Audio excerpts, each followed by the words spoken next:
আমার স্বামী আমাকে বলে তোমাকে আগের মতো আর ভালো লাগে না। এটা কি সমস্যার জন্য হতে পারে? আপনার স্বামীর একটা রোগ হয়েছে, যে স্বামীরা বলে যে স্ত্রীকে আগের মতো ভালো লাগে না, পুরাতন পুরাতন লাগে, একটা রোগ তাদের হয়েছে। আবার নারীদেরও একটা সমস্যা এই ক্ষেত্রে থাকতে পারে, আমি এটা পরে বলছি। আল্লাহর হাবিবের একটা হাদিস প্রথমে শুনেন।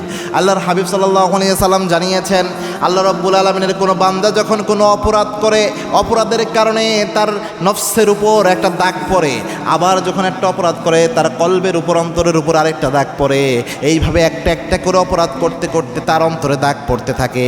একটা পর্যায়ে তার অন্তরটা রোগাক্রান্ত হয়ে যায়, ফি কুলুবিহিম মারাদ, যেটা আল্লাহ কোরআনে বলেছেন।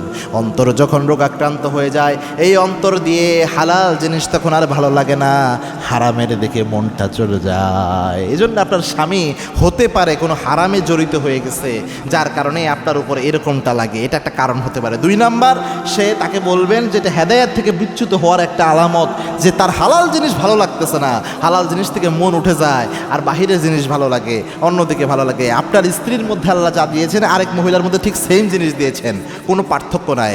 আবার অনেক ক্ষেত্রে এমনটাও হতে পারে, অনেক বোনেরা হয়তো স্বামীর ক্ষেত্রে উদাসীন হয়, স্বামীর যেটা পছন্দ না স্ত্রী ওটাই বেশি বেশি করে। স্বামী এইভাবে একভাবে থাকতে পছন্দ করায় স্ত্রীকে, স্ত্রী ওটা করে না।